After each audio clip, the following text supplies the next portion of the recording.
Hello everyone, this is Niharika Talreja, and in today's video we will continue with our first scene which we had left in halfway.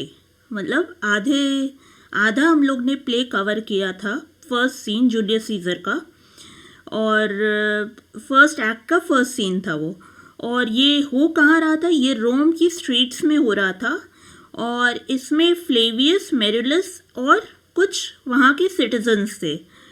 तो मैं फिर से ये बात दोहरा रही हूँ कि आप लोग अपनी बुक्स अपने साथ रखिएगा ज़रूर, ताकि आपको बेहतर तरीके से समझ में आए। और जो मीनिंग मैं बता रही हूँ, please try to write those meanings.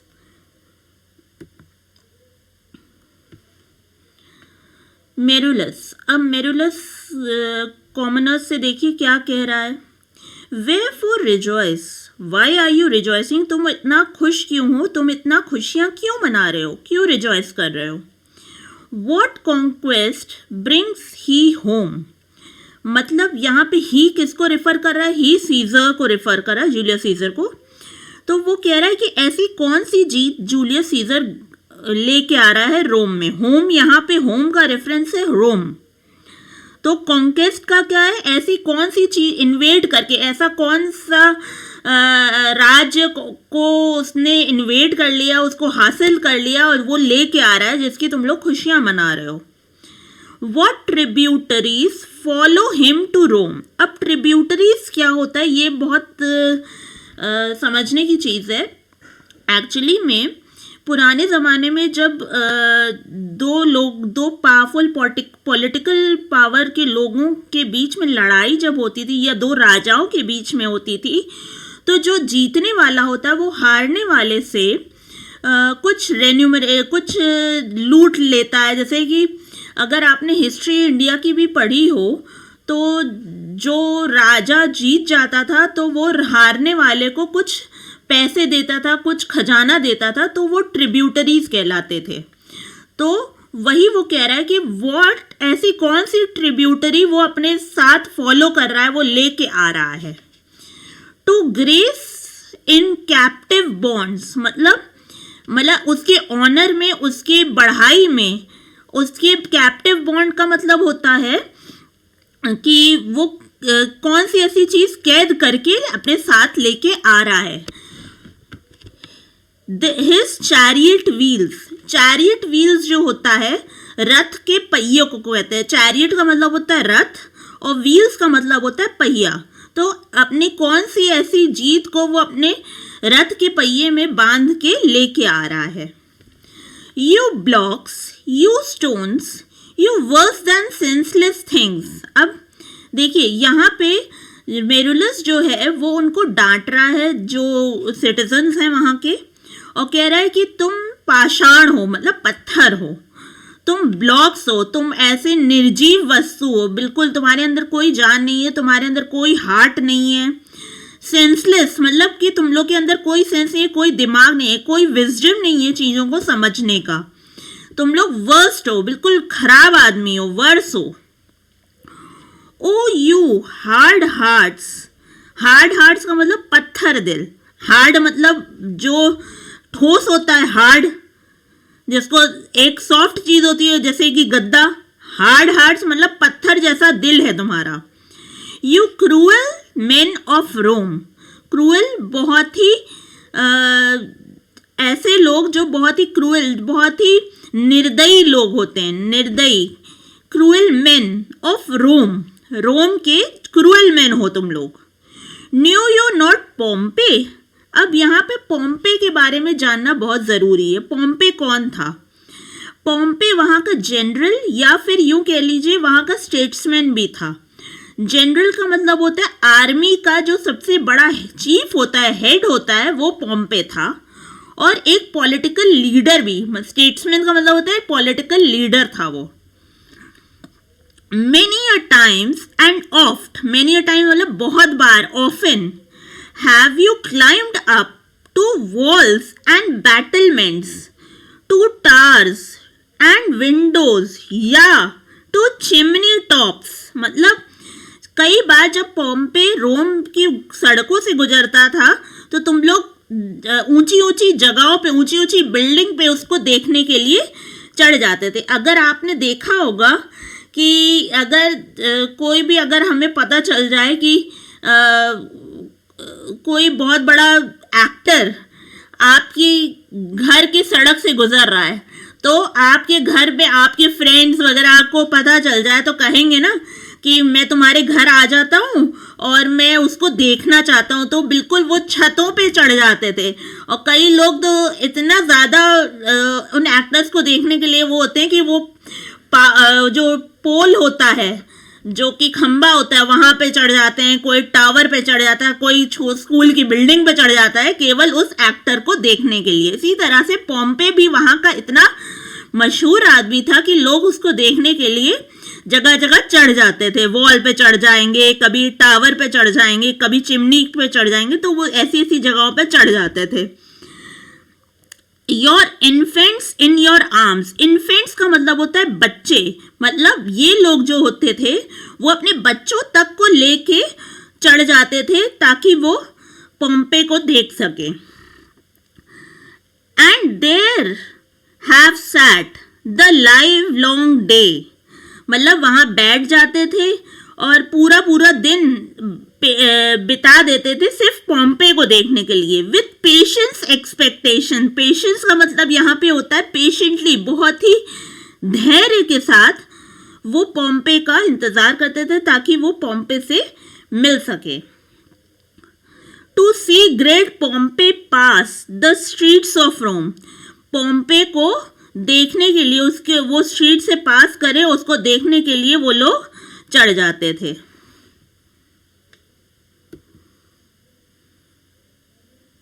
अब देखिए नेक्स्ट में क्या है। And when you saw his chariot but appear have you not made an universal shout. अब देखिए यहाँ पे क्या है कि जब भी कोई एक्टर आता है तो लोग चिल्लाने लगते, एक साथ चिल्लाते हैं, ऐसा, और कोई किसी को कहता नहीं है कि चिल्लाने के लिए, सब इतना जोर जोर से चिल्लाने अपने आप ही लग जाते हैं। तो वो वही कह रहा है कि जब पोम्पे गुजरता था तो तुम लोग एक साथ चिल्लाने, यूनिवर्सल मतलब टुगेदर, एक साथ। शाउट का मतलब होता है स्क्रीम, चिल्लाना, तो तुम लोग एक साथ चिल्लाने लगते थे। That Tiber trembled underneath her banks, अब टाइबर जो है वहाँ की रिवर का नाम है, जो रोम की रिवर थी उसका नाम टाइबर है। ट्रेम्बल्ड का मतलब शेक करती थी, हिल जाती थी, मतलब इतनी जोर की आवाज होती थी कि सब कुछ हिल जाता था। अंडरनीथ द बैंक्स मतलब जो भी किनारा होता था उसके नीचे एक बेड होता है, मतलब रिवर का बेड होता है, वो तक हिल जाता था। जो रिवर का जो निचले वाला हिस्सा होता है उसको रिवर बेड कहते हैं, वहां तक तुम लोग की शोर सुनाई देती थी कि वो हिल जाता थे पूरी river. To hear the replication of your sounds, मतलब वो इतना हिल जाता था, इतना बीनीथ से वो पूरी अंदर तक हिल जाता था कि आप लोग का जो साउंड था वो रेप्लिकेट, वो एको होके वहां तक पहुंच जाता था। कहाँ तक? रिवर बेड तक, अंडरनीथ, मतलब जो रिवर की बेड अंडरनीथ है वो वहां तक पहुंच जाती थी वो आवाज। Made in her concave shores, concave shores क्या होता है एक्चुअली में? जब पतली सी रिवर, आपने देखा होगा रिवर कभी स्ट्रेट जल्दी नहीं होती है, तो कई बार क्या होता है वो कहीं छोटी हो जाती है, कहीं बड़ी हो जाती है। तो यहाँ पे कॉन्केव शोर्स का मतलब ये है कि बीच में स्ट्रीम गुजर रही है, बीच में रिवर की एक धारा गुजर रही है, और जो अगल बगल के जो रिवर बैंक्स हैं, जो रिवर के किनारे हैं, वो इतने पतले हो जाते हैं कि ऐसा लगता है कि वो दोनों आपस में मिल रहे हैं। तो अगर आप देखेंगे, अगर दो किनारे मिलेंगे तो वो एक गोलाकार शेप बन जाएगा। कॉन्केव जो शेप होता है वैसा बन जाएगा। तो वो वही कह रहा है कि made in her concave shores, मतलब वो इतना आवाज आती थी कि वो बिल्कुल अंदर तक वो हिल जाती थी river. And do you now put on your best attire, मतलब अब आज तुम लोगों ने अपना बेस्ट अटायर, अपने बेस्ट कपड़े पहन लिए हैं और आप लोग उसका वेट कर रहे सीजर का। आज के दिन, आज जब सीजर पोम्पे के बच्चों को हरा के आ रहा है, ये पोम्पे जो है वो सीजर जो थे, इस सीन में ये पता चल रहा है हमें कि पोम्पे के जो बच्चे हैं उसको सीजर ने हरा दिया है और लोग उसका वेट कर रहे हैं, पार्टी मना रहे हैं, बहुत ही सेलिब्रेशन के मूड में है सब लोग। तो वो वही वेट कर रहे हैं ताकि पोम्पे गुजरे और वो लोग उसको देख सकें, सीजर गुजरे और वो लोग उसको देख सकें। एंड डू यू नाउ कल आउट अ हॉलीडे। कल आउट का मतलब है एक अपने मन से कोई दिन चुन लिया उन लोगों ने। कल आउट मतलब अपने मन से चुन लेना कोई भी चीज। तो यहाँ पे कल आउट अ हॉलीडे, अपने मन से एक दिन ऐसा चुन लिया और उस दिन वो हॉलीडे मना रहे हैं जब सीजर पोम्पे के बच्चों को हरा के आ रहा है। तो इसका मतलब ये भी हुआ कि सीजर की जो पावर है वो बहुत बढ़ती जा रही है। सीजर सबके मन में अपने लिए जगह बना चुका है। सीजर अपने जो जनता है वहां की, उसके मन में अपने लिए एक प्यार सद्भावना की फीलिंग आ गई है। बहुत people are loving Caesar a lot. And do you now strew flowers in his way. In his way का स्ट्रू फ्लावर्स का मतलब क्या होता है?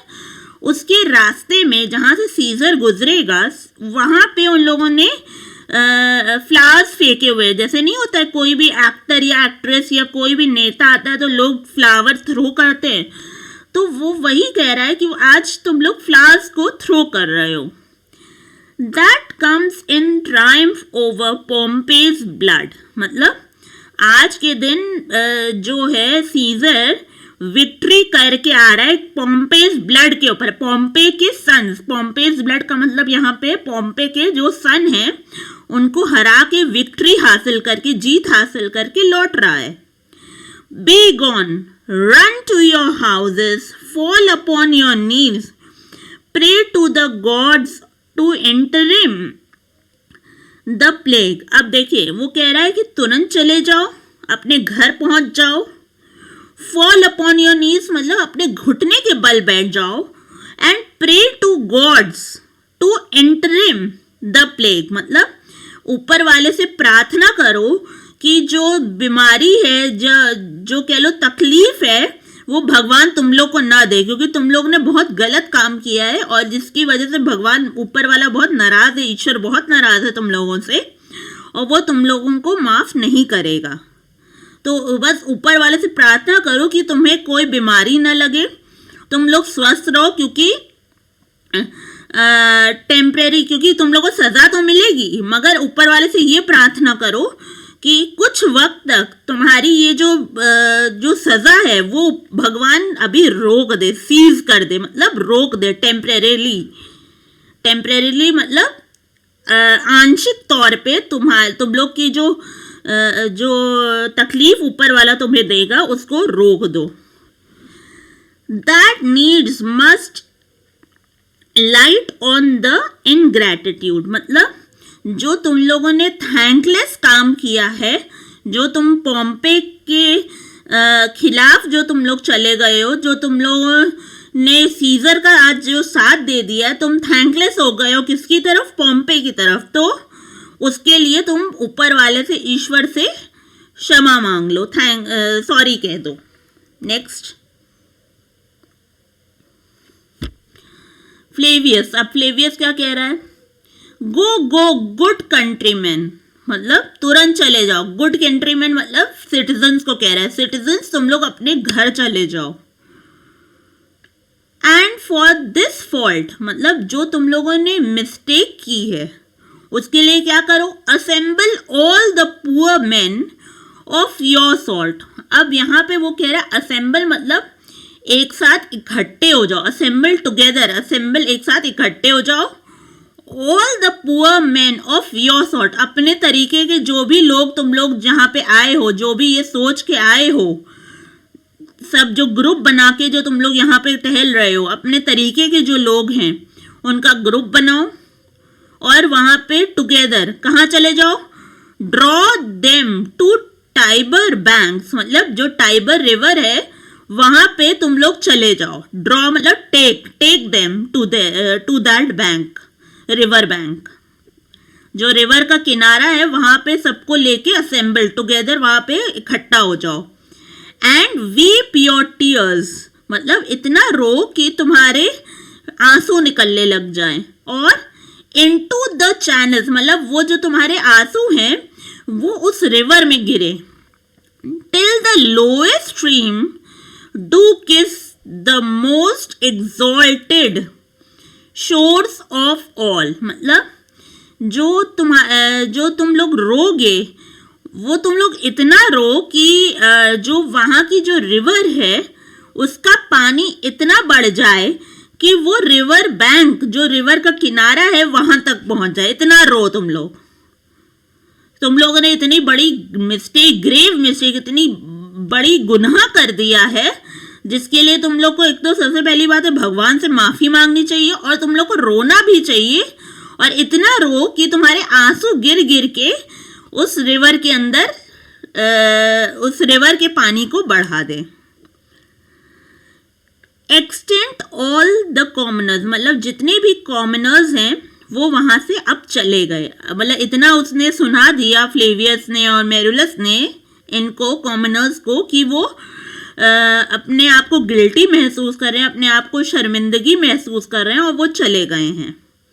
अब जो भी बात फ्लेवियस कर रहा है वो कॉमनर्स के साथ नहीं हो रही है, वो मेरुलस के साथ हो रही है. थर्ड लाइन से जो थर्ड डॉट आपको दिख रहा है वहां से जो भी लाइन बोली गई है वो फ्लेवियस जो बोल रहा है वो मेरुलस से बोल रहा है. See whether their basest metal be not moved. अब यहाँ पे इसका मतलब ये कह रहा है कि basest metal be not moved, मतलब कि जो भी ये जो अपने प्रिंसिपल्स को, अपने सिद्धांतों को ये लोग ताक पे रख दिए हैं तो इनका हार्ट देखो मेल्ट ना हो जाए. फ्लेवियस मतलब सीजर के लिए वो जो है वो जो भावों के, जो अपने प्रिंसिपल्स को ताक पे रख चुके हैं वो देखो कहीं वो जो कि जो यहाँ पे बेसिस्ट मेटल का इसका मतलब ये है कि इनके हार्ट में सीजर के लिए नफरत पैदा हो जाए. तो अब यहां से फ्लेवियस और मेरुलस के बीच में जो बातें हो रही हैं वो एक हम लोग को साजिश की तरफ, कॉन्स्पिरेसी की तरफ इशारा कर रही हैं. मतलब वो चाहता है कि जो पावर सीजर की बढ़ती जा रही है वो अब घट जाए, क्योंकि अगर ऐसा नहीं हुआ तो आगे देखते हैं क्या कहता है वो. दे वैनिश टंग टाइड, मतलब अपने बिल्कुल चुप हो गए हैं और वो चुपचाप जा रहे हैं. इन देयर गिल्टनेस, मतलब देख लो कि वो लोग चले जाए और गिल्टी, अपने आप पर अफसोस महसूस करके चुपचाप चले जाएं. Go you down the way towards the Capitol. Go down to, अब कैपिटल का मतलब है वहां पे एक जुपिटर टेम्पल था, मतलब एक वहां के जो देवता हैं जुपिटर, उनकी लोग पूजा करते थे या यूं कह लीजिए उसको बहुत मानते थे. तो वो कह रहा है कि तुम उस तरफ जाओ जहां पे कैपिटल है, जहां पे वो मंदिर है. दिस वे विल आई, मतलब वो अपने आप को दिखा रहा है कि वो दूसरी तरफ जाएगा. दिस वे विल आई मतलब हम दूसरी तरफ जा रहे हैं.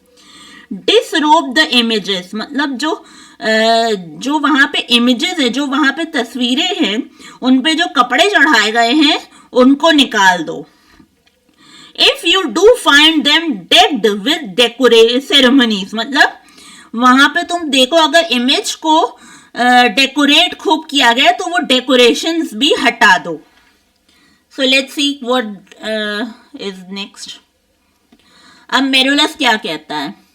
मे वी डू सो, क्या हमें ये सब करना चाहिए? You know it is the feast of Lupercal, मतलब तुम जानते हो कि ये क्या है? फीस्ट ऑफ ल्यूप्रिकल है. मतलब ये जो है एक ऐसा फेस्टिवल है जो कि हर साल आता है, लोग इसको मनाते हैं. और ये जो वहाँ की रोम जो जनता है वो वहाँ पे ये फेस्टिवल को बहुत अच्छे से मनाती थी। तो वो वही कह रहा है कि ये फीस्ट ऑफ ल्यूप्रिकल है। और देखो कि ये जो लोग हैं आज के दिन तो भाई डेकोरेशन नहीं हटाना चाहिए, क्योंकि फीस्ट ऑफ ल्यूप्रिकल है, यहाँ ये सेलिब्रिटी का माहौल है, ये पार्टी का माहौल है, और ये हर साल जो है लोग बड़े धूमधाम से मनाते हैं। तो क्या ये फीस्ट ऑफ ल्यूप्रिकल खाने पीने का जो ये दिन है ल्यूप्रिकल, क्या इसमें ये सब सजावट हटानी चाहिए? अब फ्लेवियस देखो क्या कह रहा है, इट इज नो मैटर, कोई मतलब नहीं है, let no images be hung with Caesar's trophies, कह दो कोई बात नहीं, भले फीस्ट ऑफ ल्यूप्रिकल है, फ्लेवियस कह रहा है भले ही आज फीस्ट ऑफ ल्यूप्रिकल है तब भी हमें कोई प्रॉब्लम नहीं है। तुम ये जो सीजर का बखान कर रही है, ये जो इमेजेस हैं, जो वहां पे जो तस्वीरें हैं जो सीजर की गुणगान गा रही हैं, उसको सजावट को वहां से हटा दो। I'll about and drive away the vulgar from the streets, मतलब कह रहा है कि मैं इन लोगों को यहाँ से वल्गर, मतलब वल्गर का मतलब होता है शेमलेस लोग, जो यहाँ पे जो बेशर्मी से जो लोग यहाँ पे खड़े हैं अभी भी, उनको मैं यहाँ से हटा रहा हूँ। तुम वहां उस तरफ हटाओ, मैं इस तरफ हटा रहा हूँ, और जो भी यहाँ पे साज सजावट है वो भी मैं हटा दे रहा हूँ, हटवा रहा हूँ। तुम भी हटाओ, मैं भी हटा रहा हूँ, हम दोनों मिलके ये यहाँ पे ये जो खुशियों का माहौल है इसको हटा के खत्म करें यहाँ पे। सो डू यू टू, मतलब तुम भी वही करो जो मैं कर रहा हूं, जैसे मैं इन लोगों को हटा रहा हूं तुम भी इन लोगों को हटाओ। वेयर परसीव देम थिक, मतलब जहां पे लोग इकट्ठा ग्रुप में ग्रुप बाजी बना के जो लोग घूम रहे हैं उनको मैं हटा रहा हूं, तुम भी वही काम करो। These growing feathers plucked from Caesar's wing will make him fly an ordinary pitch, मतलब ये जो सीजर, अब देखो यहाँ पे सीजर की तुलना की जा रही है एक ऐसी बर्ड से जो हाई फ्लाई करती है। मतलब सीजर का यहाँ पे इसका मतलब ये भी है कि सीजर के पास बहुत ज्यादा पावर आ चुकी है, वो एक के बाद एक वॉर को जीत के बहुत पावरफुल इंसान बन चुका है। तो वो वही कह रहा है कि these feathers plucked from Caesar's wing, मतलब जो सीजर के जो पंख हैं उनको कतर देना चाहिए, जो कहते हैं ना हिंदी में पंख कतर दो। तो वो वही कह रहा है कि जो इसकी पावर है उसको कम कर दिया जाए। Will make him fly an ordinary pitch, मतलब अगर हम इसकी पावर को कम कर देंगे तो ये पावरलेस हो जाएगा। और इसका मतलब ये भी है कि फ्लेवियस के मन में डर है सीजर की पावर को लेके, कि अगर उसकी पावर बहुत ज्यादा बढ़ गई तो इन लोगों के लिए ये बहुत ही प्रॉब्लमैटिक सिचुएशन बन जाएगी। Who else would soar above the view of man, मतलब and keep us all in servile fearfulness, मतलब अगर ये बहुत ज्यादा ऊंची उड़ान, सोर का मतलब ऊंची उड़ान, तो अगर ये बहुत ज्यादा पावरफुल बन गया तो ये किसी की नहीं सुनेगा, ये सीजर किसी की बात नहीं सुनेगा और सारे डिसीजन खुद लेने लग जाएगा।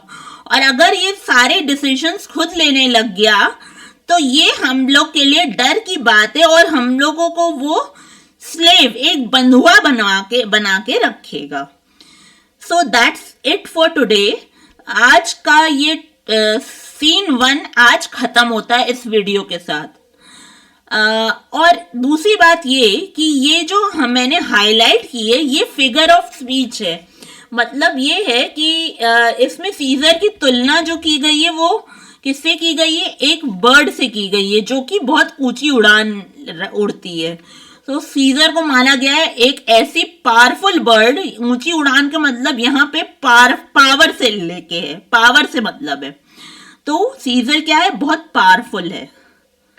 So thank you, that's it for today. अगर आपको मेरा वीडियो पसंद आ रहा है तो प्लीज इसको लाइक करिए, कमेंट करिए अगर कोई चीज़ आपको मुझसे बतानी है। मेरे डिस्क्रिप्शन बॉक्स में आपको मेरा टेलीग्राम चैनल का लिंक मिला होगा फर्स्ट वाले में, उसको ज़रूर देखिएगा। अगर आपको कोई और बात करनी है तो आप टेलीग्राम चैनल पे मुझसे बात कर सकते हैं जुड़ के। So till then, bye bye, take care and please subscribe my channel.